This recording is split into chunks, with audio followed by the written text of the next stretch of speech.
Halo Sobat Agroteknologi, welcome back di Podcast Himagrotek. Salam dan selamat pagi untuk kita semuanya. Pada kesempatan kali ini, kita akan membahas tentang dari bangku kuliah ke podium mengajar. Profesi dosen seringkali terlihat sederhana, yaitu mengajar di depan kelas. Namun di balik itu juga ada proses panjang, perjuangan akademik, serta dedikasi besar dalam membimbing dan membentuk generasi penerusnya. Jadi hari ini kita akan menggali lebih dalam bagaimana sih perjalanan menjadi dosen serta nilai-nilai dedikasi yang akan dijalankan dalam dunia pendidikan. Tapi sebelum itu, perkenalkan saya Yolanda Laila Najipa, host kita pada hari ini. Tentunya dengan pembahasan yang menarik ini, saya tidak akan membahasnya sendirian, karena kita akan mengupas langsung bersama salah satu dosen yang kini sudah hadir bersama kita, seseorang yang pastinya punya banyak cerita, pengalaman, dan juga pelajaran berharga untuk dibagikan. Baiklah, langsung saja kita panggilkan narasumber kita pada hari ini. Ini dia Pak Mahmudi. Terima kasih sudah meluangkan waktunya Pak, dan bersedia menemani saya podcast pada hari ini.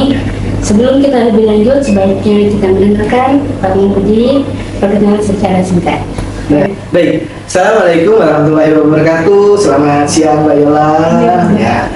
Jadi perkenalkan, saya Mahmudi. Saya kebetulan dosen di program studi agroteknologi Fakultas Pertanian Universitas Tanjung Pura, yang kebetulan saya juga diamanahkan untuk tahun ini menjadi pembina ya di kegiatan mahasiswa di kegiatan Ormawa, yaitu salah satunya di kegiatan Himagrotek. Terima kasih Pak. Nah, sahabat agroteknologi, seperti yang kita bicarakan dari awal, bahwa yang kita bahas tentang dari bangku kuliah ke podium mengajar. Langsung saja ya Pak, izinkan saya menanyakan beberapa pertanyaan. Terima kasih. Kalau begitu kita sudah tahu nih Pak, pastinya Pak Mahmudi ini merupakan seorang dosen dan mengajar di Purwakarta, lebih tepatnya di Prodi Agroteknologi ya Pak. Benar. Nah, bagaimana sih Pak awal perjalanan Bapak sehingga memilih jalur akademik nih Pak? Oke.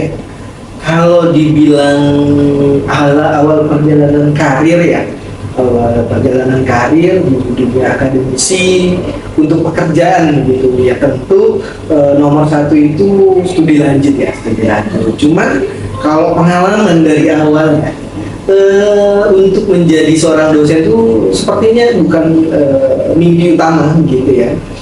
Tapi mimpi utama saya itu sebenarnya ingin menjadi guru. Nyatanya sekarang saya menjadi guru juga gitu ya. Itu yang dari saya.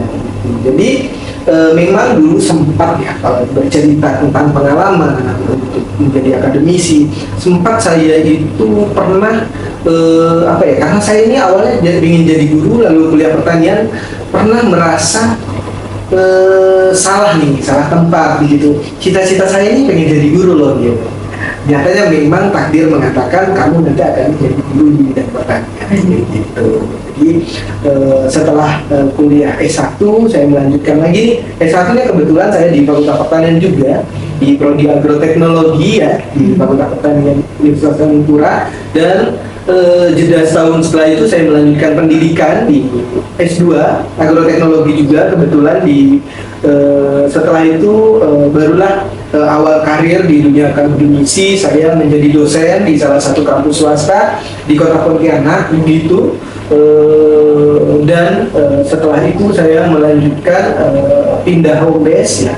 Kebetulan ada seleksi penerimaan dosen di Universitas Tanjung Pura, dan saya mencoba mendaftar di situ, dan akhirnya ya rezekinya di sini gitu, dan ketemu adik-adik mahasiswa yang luar biasa di Prodi Agroteknologi Universitas Tanjung Pura.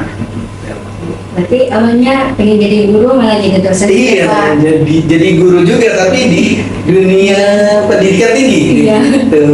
Sampai Iya.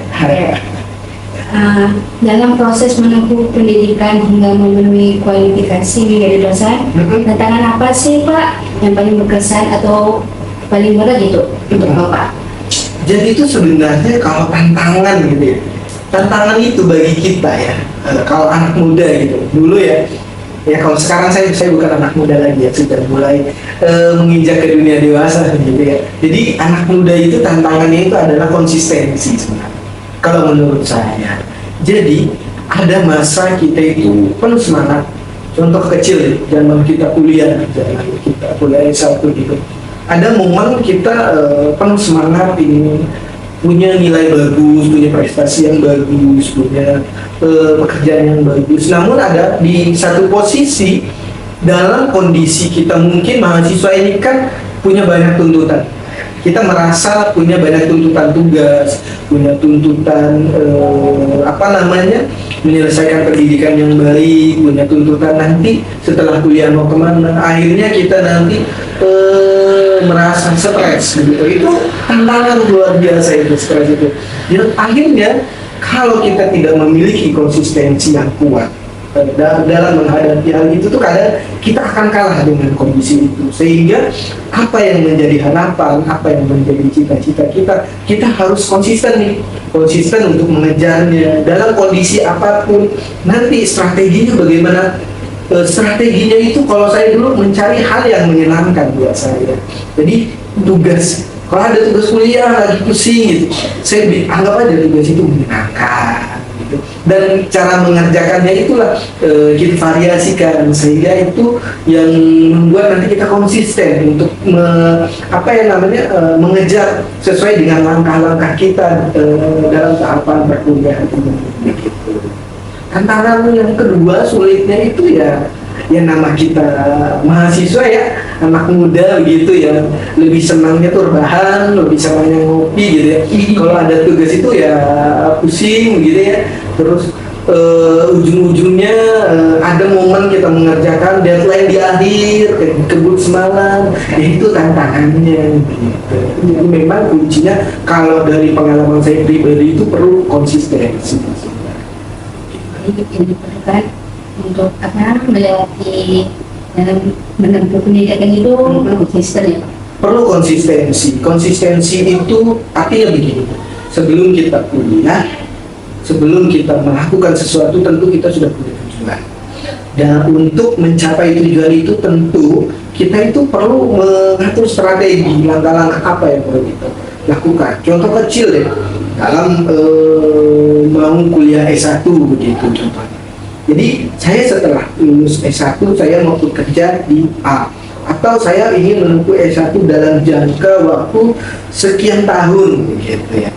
Tentu dari tujuan itu kita punya strategi. Contoh saya dulu kebetulan zaman kuliah itu ini mudah-mudahan jadi motivasi gitu ya. Saya tidak tahu kuliah itu masa tempuhnya berapa. Saya pernah mendengar di zaman PKKMB ketika sosialisasi, kuliah itu bisa 3 tahun 5 bulan, 3 tahun 6 bulan, 3 tahun setengah.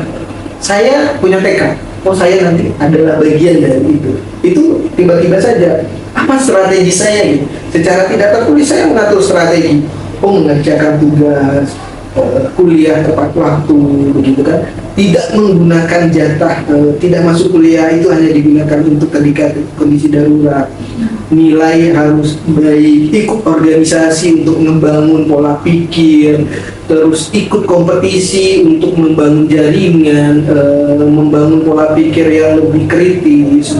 Itu strategi saya, sehingga saya dituntut untuk konsisten dalam menjalankan itu. Syukurnya, dan motivasi ini mudah-mudahan jadi motivasi buat teman-teman gitu ya. Syukurnya dengan konsisten seperti itu, saya bahkan menyelesaikan masa studi S1 saya yang saya targetkan 3 tahun 6 bulan bisa selesai dalam 3 tahun 4 bulan gitu. Itu kuncinya seperti itu. Dalam kondisi apapun, apa yang menjadi target kita, apa yang menjadi langkah-langkah kita harus konsisten untuk menyelesaikan tahapan-tahapan tersebut gitu. Pak. Iya. Saat pertama kali resmi menjadi dosen nih Pak, apa sih yang Bapak rasakan waktu itu? Apakah ada pengalaman yang tidak terlupakan? Oh iya, jadi sebenarnya kan jadi dosen itu seperti kejutan ya buat saya, apalagi di dunia akademisi. Pertama kali saya di dunia pendidikan di kampus swasta waktu itu ya. kesan pertamanya itu sebenarnya bangga gitu.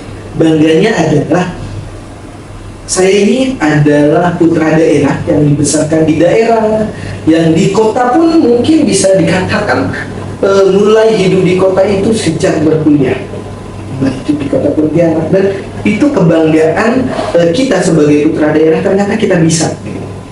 Itu menjadi motivasi mungkin buat sebagian besar putra daerah yang lagi menempuh pendidikan, mungkin yang masih bingung mau anaknya kemana, dan mungkin belum yakin gitu apakah kita ini mampu berkompetisi di ibu kota gitu ya. Nah, kita di kota Pontianak, ibu kota Kalimantan Barat begitu.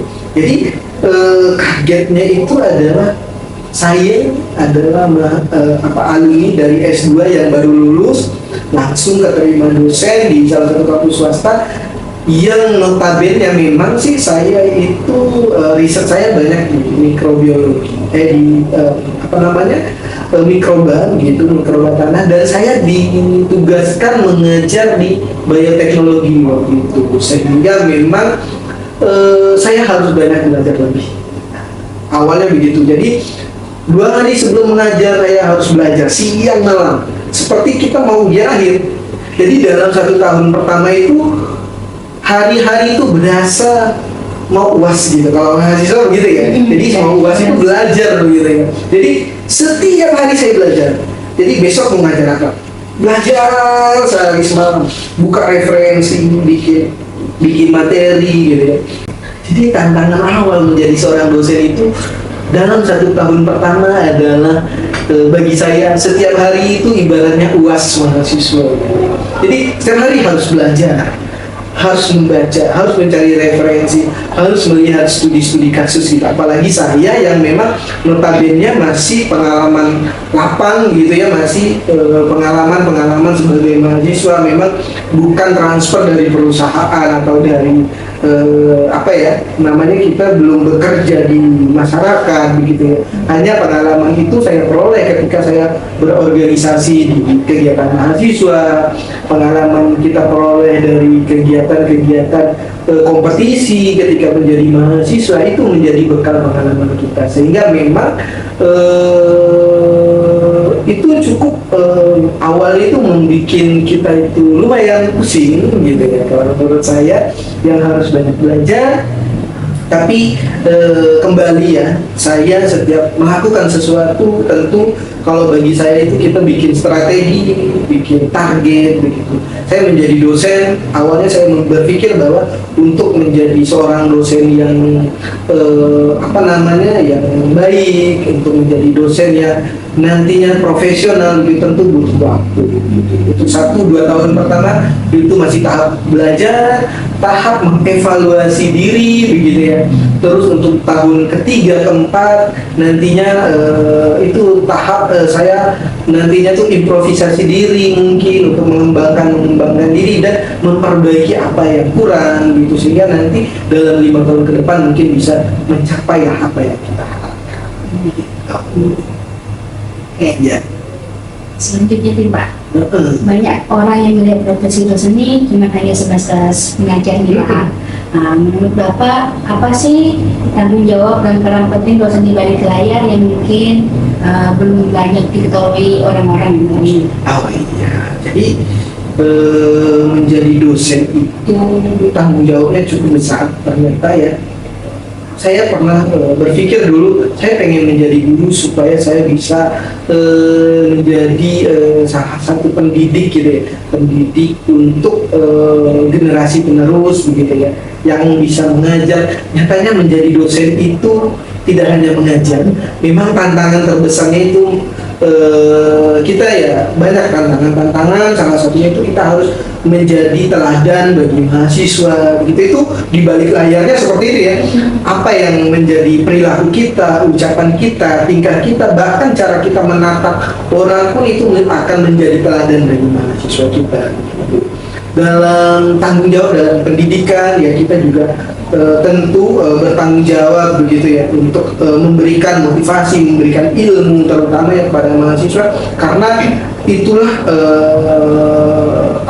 konsekuensi kita begitu ya untuk para penerus. Apalagi kan katanya pemuda itu adalah agen perubahan. Bagaimana mereka bisa mampu nantinya membuat perubahan-perubahan yang jauh lebih baik dari generasi-generasi kita saat ini. Bagaimana kita nanti menghasilkan generasi-generasi muda yang adaptif begitu ya terhadap perubahan, terhadap kemajuan, terhadap semua hal yang mungkin akan berubah nih dari kondisi sekarang gitu, yang mungkin kita tidak mengajarkan tapi kita membentuk pola itu sehingga mereka akan cepat tanggap begitu. Itu tantangan dalam pendidikan, apalagi ya tantangan kita menjadi dosen. Kita di bidang pertanian begitu ya, mungkin ada sebagian mahasiswa yang mulanya berasal dari jurusan yang memang non spesifik pertanian, sehingga mereka harus banyak beradaptasi. Bagaimana kita menjadi dosen membentuk itu supaya mahasiswa mampu mengikuti, supaya mahasiswa itu mampu untuk untuk memahami gitu ya bagaimana dunia pertanian ini bekerja, bagaimana nanti masa depan pertanian begitu. Itu dari sisi pendidikan dan banyak hal lagi ya. Yang kedua ya, dosen tugas utamanya tridharma. Yang kedua, dosen itu harus selalu meneliti gitu ya, melakukan penelitian, melakukan pembaruan ilmu gitu. Kita bidang pertanian tentu setiap tahun ada perubahan cuaca, ada perubahan iklim, tentu tantangan pertanian akan berbeda. Sehingga di sini kita dosen juga berkewajiban untuk terus menggali kebaruan-kebaruan keilmuan, terus menggali riset-riset untuk menghasilkan teknologi budidaya yang mungkin bisa diterapkan begitu ya. Sesuai dengan tridharma juga, dosen itu wajib melakukan pengabdian kepada masyarakat ya. Pengabdian itu banyak hal begitu ya. Kita bagaimana kita manajemen masyarakat agar yang awalnya mungkin dalam satu hal masyarakat itu belum mengenal suatu teknologi, kita memperkenalkan, atau kita menemukan teknologi baru, bagaimana kita mengadaptasikan itu ke masyarakat gitu. Itu dalam dunia pengabdian. Ada hal lain lagi, dosen itu ya memiliki kewajiban dalam pelayanan pelayanan kepada mahasiswa, memberikan banyak hal di bidang administrasi begitu. Itu ya syukurnya bahwa konsistensi di dunia dosen itu juga penting begitu. Sama halnya ya, mahasiswa dituntut untuk konsistensi dalam menyelesaikan tantangannya. Dosen juga sama, punya tantangan, siang malam juga bekerja sama. Ketika mahasiswa dosen beri tugas siang malam lembur gitu, ternyata dosennya juga siang malam lembur juga gitu untuk menyelesaikan kewajiban, untuk melakukan riset, untuk menulis publikasi, untuk membuat materi ajar, untuk menyinkronkan hasil penelitian ke dalam materi ajar. Itu sangat sebagai penutup nih Pak, apa sih pesan untuk mahasiswa yang mungkin memiliki keinginan untuk mengikuti jejak menjadi dosen di masa depan Pak? Oke, jadi kalau pesan dari saya ya, kalau ingin menjadi seorang dosen begitu ya, tentu yang pertama harus punya niat dulu gitu ya, harus punya tujuannya gitu ya.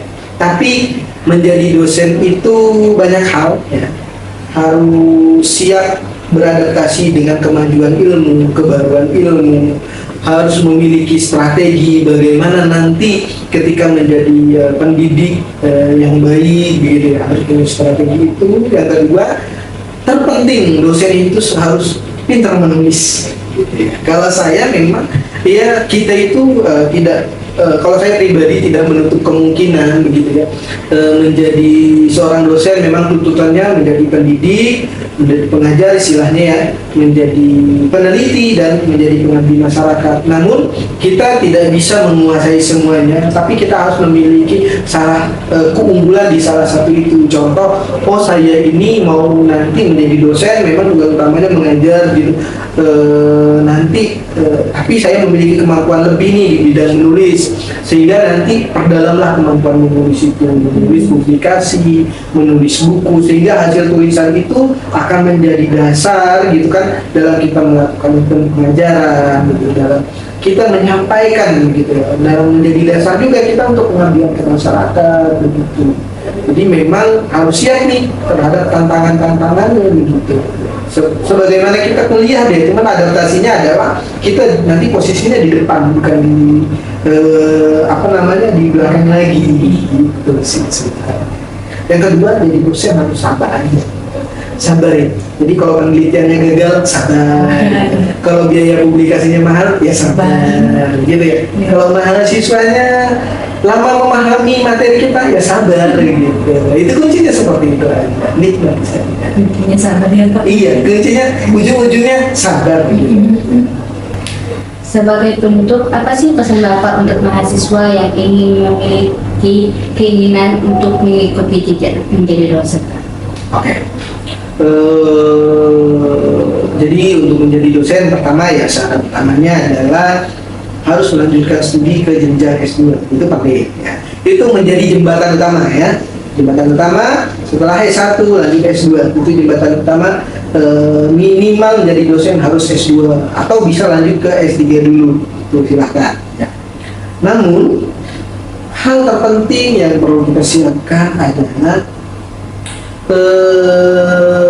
kita mempersiapkan kemampuan diri kita. Jadi seorang dosen harus menjadi pribadi yang visioner. Tidaknya seperti itu ya. Visioner dalam arti bahwa bagaimana nanti kita menjadi dosen harus menghasilkan generasi-generasi yang generasi penerus yang mampu beradaptasi dengan perubahan, yang bisa memperbaiki nih apa yang menjadi kekurangan. Mungkin ya dari saya ini kurangnya di generasi ini seperti ini, nanti perubahannya seperti ini, kita melakukan perubahan, perbaikan gitu. Terus yang perlu dipersiapkan seperti apa gitu ya. Jadi langkah utama ya tentu belajar yang baik, pahami semua ilmu yang disampaikan, spesifik ilmu kalau kita di bidang pertanian ya pahami spesifik ilmu di bidang pertanian gitu ya. Yang kedua, kita harus menjadi untuk ngebangun pola pikir yang visioner segala macam. Mahasiswa tentu punya kesempatan untuk mengeksplor apa yang menjadi dasar, apa yang menjadi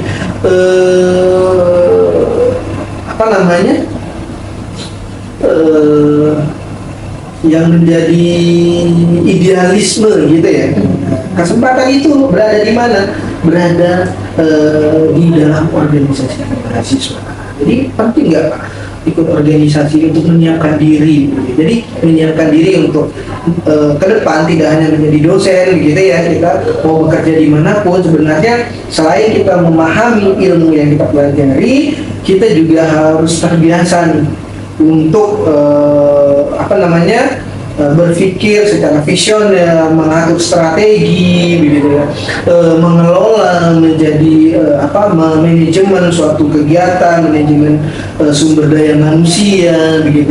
Jadi kesempatan itu kalau di dunia perkuliahan, terutama di kuliah S1, ada salah satunya di kegiatan keorganisasian. Kita kalau di kelas mungkin manajemen kelas waktunya terbatas begitu ya. Tapi kalau di dalam kegiatan berorganisasi, apa yang menjadi harapan kalian, apa yang menjadi cita-cita kalian seandainya saya ingin berhasil memanajemen suatu kegiatan A. Kita bisa berkesempatan menjadi panitia dalam suatu kegiatan. Nanti dari kegiatan itu kita bisa belajar dua hal dari keberhasilan kita merencanakan itu sampai keberhasilan dari kegiatan tersebut atau dari kegagalan. Jadi kuncinya belajar itu ada dua hal, belajar dari keberhasilan dan belajar dari kegagalan. Belajar dari keberhasilan artinya bahwa ketika kita memiliki suatu perencanaan, kita susun dengan strategi yang baik gitu ya. Ketika berhasil itu adalah pembelajaran. Suatu saat kalau kita dihadapkan dalam kondisi yang sama, ketika kita sudah di dunia masyarakat, di dunia kerja, maupun ketika kita menjadi dosen ya, kita sudah tahu, oh saya pernah melakukan atau dalam kondisi seperti ini, saya polanya seperti ini lalu berhasil. Ini bisa kita lakukan kembali dan mungkin kita sesuaikan kembali sesuai dengan kondisi begitu. Namun belajar itu bisa dari kegagalan dalam hal seperti ini. Saya dulunya pernah nih dalam organisasi memanajemen suatu kegiatan, namun hasilnya nggak maksimal. Oh hasilnya kurang baik, sehingga kita anggap itu adalah suatu kegagalan kita dalam memanajemen. Itu pembelajaran juga. Suatu saat kalau kita berada dalam kondisi yang sama di dunia masyarakat, di dunia kerja, atau kita memimpin suatu organisasi gitu ya, kita juga tahu, oh dulu saya pernah melakukan suatu cara seperti ini namun hasilnya tidak maksimal atau hasilnya kurang baik, sehingga nanti ke depannya kita tidak melakukan kesalahan. Itu adalah pembelajaran. Jadi belajar itu dari dua hal, dari keberhasilan dan kegagalan itu sendiri gitu. Apa yang perlu kita siapkan untuk nanti ke depannya gitu ya, tidak mesti jadi dosen di dunia masyarakat, di dunia kerja gitu. Jadi siapkan mental yang kuat. Jembatan itu perlu, jadi dosen jembatannya harus lulus S2, tapi pengembangan diri nanti bagaimana kita menjalani di lingkungan itu tentu pengembangan diri kita lah. Kita dari pengalaman kita nih, contoh kita terbiasa dengan kompetisi di kuliah, sehingga ketika kita dihadapkan dalam kondisi sempit kita mampu menyelesaikan kondisi itu, kan begitu. Itu ya perlu kita siapkan. Baik, tidak terasa nih kita udah sampai di penghujung podcast hari ini. Saya mau mengucapkan terima kasih kepada Pak Mudi atas waktunya, cerita dan pengalaman serta motivasi yang Bapak berikan.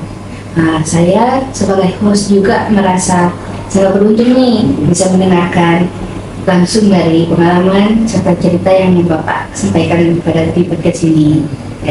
Nah, teman-teman agroteknologi semuanya, semoga dari perbincangan hari ini kita belajar bahwa proses tidak mengkhianati hasil. Setiap perjuangan sekecil apapun ada langkah menuju versi terbaik dari kita. Jangan pernah takut untuk bermimpi besar, karena masa depan dibentuk dari keberanian hari ini. Terima kasih juga kepada sobat agroteknologi yang sudah mendengarkan podcast tentang dari bangku kuliah ke podium mengajar. Saya Yolanda Laila Nazifa pamit undur diri, dan terima kasih lagi untuk Pak Mudi yang sudah menemukan saya podcast pada hari ini. Sampai jumpa di podcast berikutnya dengan cerita baru, perjalanan baru, dan tentunya dengan harapan baru. Terima kasih.